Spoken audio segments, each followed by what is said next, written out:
Bom, e agora aqui dentro do Guaíba Correio Rural, nós vamos fazer contato com o Leonardo Lamacchia, ele que é o presidente da Federação Brasileira das Associações de Criadores de Animais de Raça, a FEBRAC. Lamacchia, muito bom dia. Bom dia, Lucas. Um bom dia muito especial aos ouvintes da Rádio Guaíba, do Correio Rural. Satisfação poder falar novamente contigo e com uma notícia, um resultado tão importante para todos os criadores brasileiros, notadamente os criadores de bovinos. Lamacchia, vamos lá então. Por que o setor do agronegócio foi parar no Supremo Tribunal Federal nesta semana? Bem, o Guaíba Correio Rural já vinha acompanhando desde o mês de fevereiro que nós tivemos polêmicas envolvendo o embarque de gado vivo ou de gado em pé para o exterior a partir do Porto de Santos. Lá em fevereiro tivemos uma liminar que depois foi cassada e, não satisfeitas as ONGs e pessoas que têm um caráter nitidamente ideológico nessa temática, conseguiram aprovar na Câmara Municipal de Santos uma lei que proibia o trânsito de carga viva no município de Santos, e esta lei foi aprovada exclusivamente para inviabilizar a exportação de gado vivo ou de gado em pé a partir daquele que é o mais importante e o maior terminal portuário da América Latina. A partir da publicação desta lei, da sanção pelo prefeito municipal de Santos, a FEBRAC, Federação Brasileira das Associações de Criadores de Animais de Raça, na defesa dos seus associados, ingressou com uma ADPF, uma arguição de descumprimento de preceito fundamental junto ao Supremo Tribunal Federal. Essa ação eu mesmo produzi, porque minha atividade profissional é a advocacia, então essa ação foi por mim produzida, e nós, em nome da FEBRAC, ingressamos no Supremo Tribunal Federal. Tivemos a liminar no mês de maio, deferida pelo ministro relator, Edson Fachin, suspendendo os efeitos desta lamentável lei. E na última quinta-feira, Lucas, eu estive em Brasília, proferi sustentação oral em nome da FEBRAC e em defesa dos criadores de gado brasileiros, e nós conseguimos uma espetacular vitória.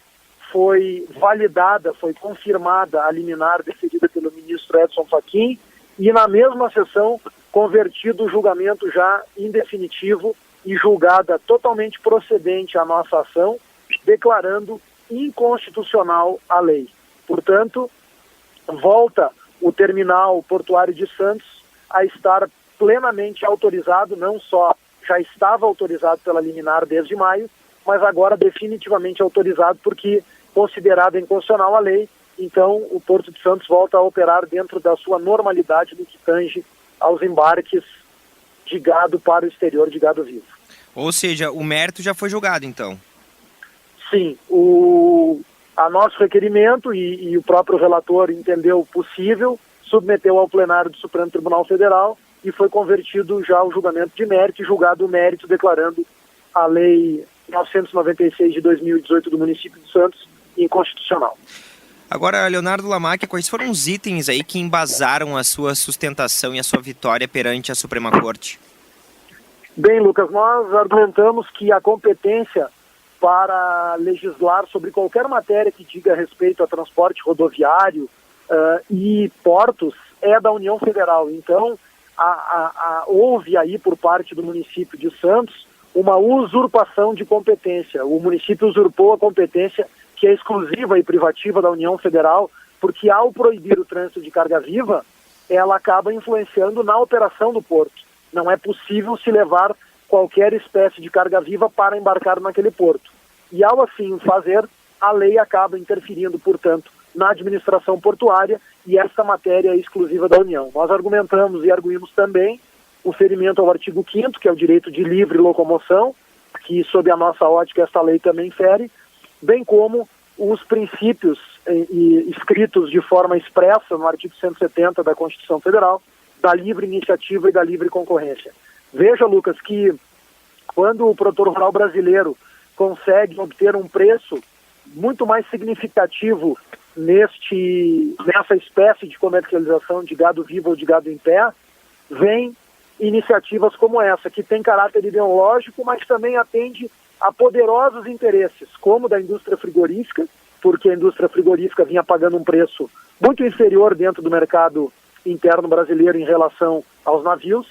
E também essas ONGs, tenho absoluta convicção, estão financiadas por players internacionais na venda de gado em pé, e falo especificamente, claro que nós não temos como comprovar isso, mas evidentemente há o interesse aí do Canadá e da Austrália, que são os principais países exportadores de gado em pé. Então, a batalha, a luta e o jogo é pesado, mas graças a Deus, graças ao esforço de todas as associações, graças a essa união do setor, nós saímos vitoriosos com esse grande êxito que tivemos na quinta-feira no Supremo.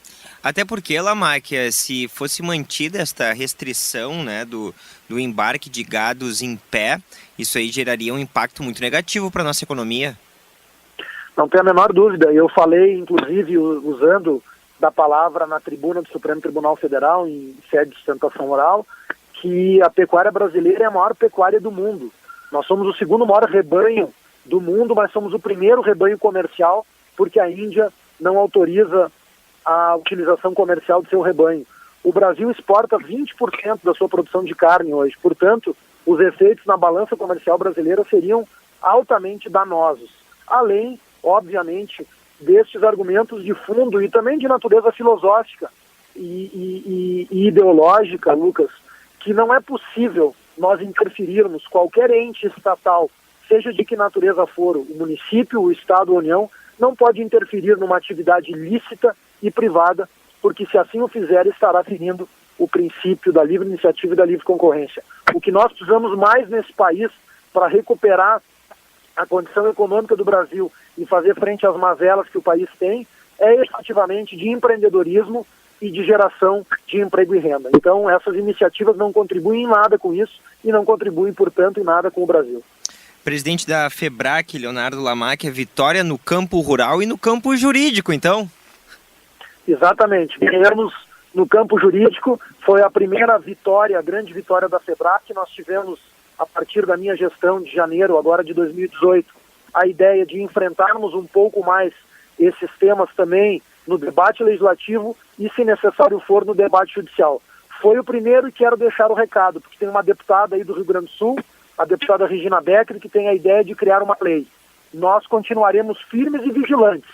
E se a deputada Regina Becker levar esse tema à Assembleia, nós iremos judicializar também, porque não aceitaremos nenhuma iniciativa de lei que prejudique o criador e o produtor rural brasileiro. Leonardo Lamáquia, muito obrigado por essa entrevista, parabéns por essa vitória junto ao STF. Até um próximo contato aqui nos microfones da Rádio Guaíba.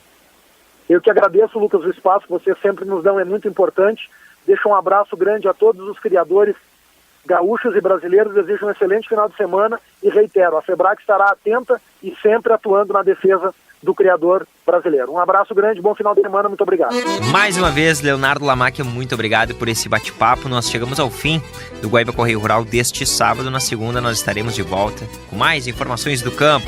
Até lá, um ótimo final de semana a todos. Tchau.